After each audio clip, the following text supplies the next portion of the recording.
तो दोस्तों जैसा कि यार आज क्लास 10 सामाजिक विज्ञान सोशल साइंस का पेपर था 2024 का। देख सकते हो 825 JC कोड का, ठीक है। पूर्णांक 70 नंबर का था। 3 घंटे 15 मिनट का आपका पेपर था ये, ठीक है। तो पेपर मस्त आया था, ठीक है। आज आपको इस क्वेश्चन को दिखाएंगे कैसे क्वेश्चन आए थे और उनका आंसर भी आपको कराएंगे, ठीक है। जितने ऑब्जेक्टिव का तो आंसर आपको बता देंगे, ठीक है। तो देखो आप लोग मिलाते चल रहे हैं यार, जिसका 825 JC कोड का पेपर था वो लोग अपना एक एक क्वेश्चन मिलाते चले और जितने क्वेश्चन सही किए हों उनको कमेंट करके भी बताएं, ठीक है। और यार एक चीज़ याद रखो, अगर चैनल पे भाई नए हो तो चैनल को सब्सक्राइब और वीडियो को लाइक जरूर कर लेना। तो देखो पहला आपका था खंड आ पार्ट ए, जिस पे आपको बहुविकल्पी प्रश्न मल्टीपल चॉइस टाइप क्वेश्चन 20 दिए गए थे जिनको OMR सीट पे आपको करना था, ठीक है। पहला क्वेश्चन था इटली का एकीकरण किसके नेतृत्व में किया गया, तो उसका पहला ऑप्शन सही था, ठीक है। पहला ऑप्शन सही था ज्यूसेपे गैरिबाल्डी, ठीक है। इनके द्वारा आपका इटली का एकीकरण किया गया था, ठीक है। A नंबर ऑप्शन सही था ये। फिर अगला क्वेश्चन था, आप लोग कमेंट करके जरूर बताना आपने कितने सही किए। अगला था रॉलेट एक्ट कब पारित हुआ, तो 1919 ईस्वी में, ठीक है। अगला था अंतर्राष्ट्रीय मानवाधिकार दिवस कब मनाया जाता है, तो वो है 10 दिसंबर को मनाया जाता है अंतर्राष्ट्रीय मानवाधिकार दिवस। फिर है गुलामगिरी का लेखक कौन था, गुलामगिरी का लेखक थे ज्योतिबा फुले, ठीक है।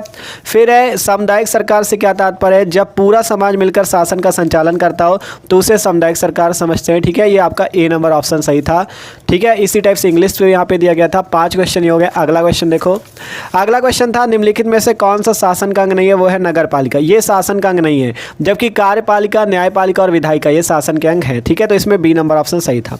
अगला क्वेश्चन था भारत में पंचायती राज की स्थापना कब हुई थी, वो है 1992 ईस्वी में, ठीक है। फिर था भारतीय कम्युनिस्ट पार्टी मार्क्सवादी की विचारधारा क्या है, तो इनमें से सभी वाला ऑप्शन सही था, मतलब ये तीनों इसकी विचारधाराएं हैं, ठीक है। अगला क्वेश्चन था 9वां, ठीक है। इसका D नंबर ऑप्शन सही था। 9वां क्वेश्चन देखो, कह रहा था लोकतंत्र का प्रमुख गुण निम्न में कौन सा है, देशभक्ति की भावना, राष्ट्रीय चैत्य का निर्माण, प्रगतिशील सरकार। तो इनमें से सभी, ठीक है। ये सभी लोकतंत्र की प्रमुख गुण है, ठीक है। फिर अगला क्वेश्चन, भारतीय संघ में अवशिष्ट शक्तियाँ किसको प्राप्त है, तो A और B दोनों, राज्य को भी प्राप्त है, संघ को भी प्राप्त है, ठीक है। तो इसका C नंबर ऑप्शन सही था। फिर है पंजाब में भूमि निम्नीकरण का निम्नलिखित में क्या कारण है, अधिक सिंचाई, ठीक है। अधिक सिंचाई कारण है, तो ये इसका C नंबर सही है। फिर है निम्न में कौन सा संरक्षण तरीका समुदायों की सीधी भागीदारी नहीं करता, वो है वन्य जीव पशु विहार का परिसीमन, ठीक है। इसका D नंबर ऑप्शन सही था, ये वाला, ठीक है। अगला क्वेश्चन देखो, अगला क्वेश्चन था आपका निम्न में कौन सी एक फलीदार फसल है, ठीक है।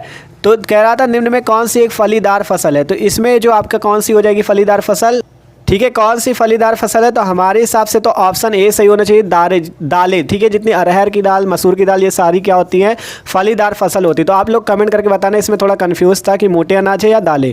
तो हमारे हिसाब से A नंबर ऑप्शन सही है, दालें। जो आपने लगाया हो कमेंट करके जरूर बताना। अगला क्वेश्चन था निम्न में कौन सी शब्दावली 2 या अधिक देशों के बीच व्यापार को दर्शाती, वो है अंतर्राष्ट्रीय व्यापार, ठीक है। C नंबर ऑप्शन सही था। फिर है पृथ्वी सम्मेलन का आयोजन कब हुआ था, पृथ्वी सम्मेलन का आयोजन 1992 ईस्वी में हुआ था, ठीक है। फिर था एक देश का अधिकांशतः प्राकृतिक प्रक्रिया से उत्पादन क्षेत्र की गतिविधि है प्राथमिक क्षेत्र की गतिविधि, ठीक है। A नंबर ऑप्शन सही था, ठीक है। अगला क्वेश्चन देखो 17वां क्वेश्चन, स्वयं सहायता समूह में बचत और ऋण संबंधी अधिकतर निर्णय लिए जाते हैं सदस्यों द्वारा, किसके द्वारा लिए जाते हैं, सदस्यों द्वारा लिए जाते हैं। फिर आपका वैश्वीकरण ने जीवन स्तर के सुधार में सहायता पहुंचाई है, किसके जीवन स्तर में, आपका सभी लोगों को, ठीक है, सभी लोगों को। ये वाला A नंबर ऑप्शन इसका सही था, ठीक है। फिर है भारत में उदारीकरण की प्रक्रिया की शुरुआत कब हुई थी, 1991, 24 जुलाई 1991 को शुरुआत हुई थी, ठीक है। फिर है उपभोक्ता संरक्षण अधिनियम कब पारित हुआ, 1986 ईस्वी में, ठीक है। 20वें का C नंबर। तो देख सकते हो ये थे 20 बहुविकल्पी, तो जिसके जितने सही हो कमेंट करके बताना, ठीक है। अगला क्वेश्चन खंड बा पार्ट B, तो पहला आपका क्वेश्चन था फ्रांस की क्रांति के 4 कारण लिखिए, ठीक है। 4 नंबर का क्वेश्चन था, आपको फ्रांस की क्रांति के 4 कारण लिखने थे। तो जैसा आपका फ्रांस की क्रांति के 4 कारण क्या थे, जैसे अयोग्य शासकों का होना, राज्य की दयनीय स्थिति होना, ठीक है। इस टाइप से आपको 4 कारण लिखने थे। या बीच में अथवा लगा था साइमन कमीशन की रिपोर्ट में कांग्रेस क्यों असंतुष्ट थी, ये आपको बताना था। देखो 2 क्वेश्चन थे, दोनों में करना एक ही था क्योंकि बीच में अथवा लगा था, 4 नंबर का था, ठीक है। अगला दूसरा क्वेश्चन था संघवाद से क्या तात्पर्य, और अथवा पे था लोकतांत्रिक देश में राजनीतिक दलों की आवश्यकता आवश्यकता पर प्रकाश डालिए। 4 नंबर का क्वेश्चन था, चाहे ऊपर वाला कर लो या नीचे वाला, करना एक ही था, ठीक है। तीसरा था पहाड़ी क्षेत्रों में मृदा अपरदन की रोकथाम के लिए क्या कदम उठाने चाहिए, 4 नंबर का था। या बीच में अथवा लगा था, जल दुर्बलता क्या है, वर्षा जल संग्रहण की पद्धतियों का वर्णन कीजिए। दोनों में करना एक ही था, 4 नंबर आपको मिलते हैं। चौथा क्वेश्चन था सरकार द्वारा किसानों के हित में किए गए सुधार कार्यक्रमों की संक्षिप्त व्याख्या कीजिए, 4 नंबर का। या बीच में अथवा लगा था मिट्टी से आप क्या समझते हैं, भारत की प्रमुख मृदा प्रकारों का वर्णन कीजिए, 4 नंबर, ठीक है। दोनों में करना एक ही था, ठीक है। तो पेपर अच्छा था, आप लोग खुद देख सकते हो, ठीक है। फिर यहाँ पे वर्णनात्मक प्रश्न थे, वर्णनात्मक सेकंड, ठीक है, वो वर्णनात्मक फर्स्ट था, ये सेकंड है, ठीक है। इसमें 5वां प्रश्न था 6 नंबर के लिए, इटली के एकीकरण की प्रक्रिया को संक्षेप में लिखिए, अथवा भारत में औद्योगिक विकास की क्या विशेषता है, किन्हीं 4 का उल्लेख कीजिए। 6 नंबर का था, चाहे ऊपर वाला कर लो या नीचे वाला कर लो, ठीक है। और फिर अगला क्वेश्चन 6वां था भारत में विकेंद्रीकरण से आप क्या समझते हैं, अथवा लोकतंत्र किस तरह उत्तरदायी है, जिम्मेदार और वैध सरकार का गठन करता है, 6 नंबर का है, चाहे ऊपर वाला कर सकते हो या नीचे वाला, ठीक है। अगला प्रश्न था वन और वन्य जीव संरक्षण पर एक निबंध लिखिए, 6 नंबर का प्रश्न। या बीच में अथवा लगा था भारत में लौह अयस्क के उत्पादन एवं वितरण का वर्णन कीजिए, ठीक है। दोनों में करना एक ही था, ठीक है। तो पेपर अच्छा आया था, आशा करते हैं अच्छा गया भी होगा आपका, ठीक है। फिर आगे देखो, यहाँ पे आपका दिखेगा, आपको यहाँ पे था आर्थिक गतिविधियों की विभिन्न क्षेत्रों में विभाजित करने के अधिकारों की विवेचना कीजिए, 6 नंबर का। या बीच में अथवा लगा था विश्व व्यापार संगठन के कार्यों की विवेचना कीजिए, ठीक है, ये भी 6 नंबर पे था। 6 में करना एक ही था, ठीक है, दोनों में एक ही करना था, अथवा लगा था। फिर था मानचित्र संबंधी प्रश्न, ठीक है, मानचित्र मैप रिलेटेड क्वेश्चन, ठीक है। और ये जो प्रश्न संख्या 9A तथा 9B मानचित्र से संबंधित है, मतलब आपको इनको मानचित्र में करना था।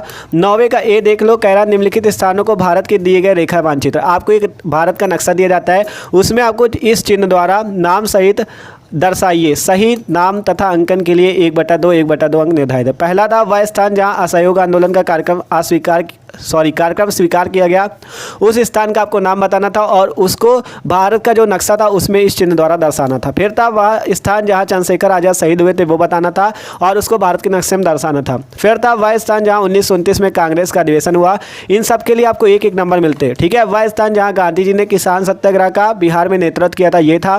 फिर था वह स्थान 1927 में कांग्रेस का अधिवेशन हुआ, ठीक है। 5 क्वेश्चन थे, इनको आपको आंसर बताने थे और भारत के नक्शे में आपको इस टाइप के चिन्ह द्वारा दर्शाना था कि वो स्थान कहाँ पड़ता है, ठीक है। तो ये आपके 5 नंबर पे थे ये वाले, ठीक है, ये देख सकते हो। फिर 9वें के बी नंबर क्वेश्चन यहाँ पे देख सकते हो, ये था निर्देश दिए गए भारत के मानचित्र में निम्नलिखित को दर्शाइए। पहला महाराष्ट्र का राजधानी नगर चिन्ह द्वारा नाम सहित, मतलब जो महाराष्ट्र की राजधानी है उसको आपको क्या करना है, इस चिन्ह द्वारा भारत के नक्शे में दर्शाना था। फिर था खनिज तेल का सबसे ज़्यादा उत्पादन वाला राज्य कौन सा है, इस चिन्ह द्वारा दर्शाइए। भारत के किसी एक परमाणु ऊर्जा केंद्र का नाम SSS चिन्ह द्वारा नाम सहित दर्शाइए। फिर था भारत का एक लौह इस्पात संयंत्र चिन्ह द्वारा नाम सहित। फिर एक ताप विद्युत ऊर्जा केंद्र, इस चिन्ह द्वारा नाम सहित दर्शाना था आपको, ठीक है।